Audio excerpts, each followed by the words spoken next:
எழும்பூரிலிருந்து விருதாச்சலம் வழியாக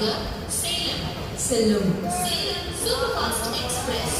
8வது பிளாட்ஃபார்மிலிருந்து 11:55 புறப்படும்।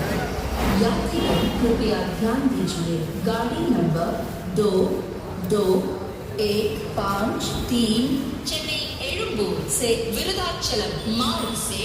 सेलम जाने वाली सेलम सुपरफास्ट एक्सप्रेस 11:55 पर प्लेटफॉर्म नंबर 8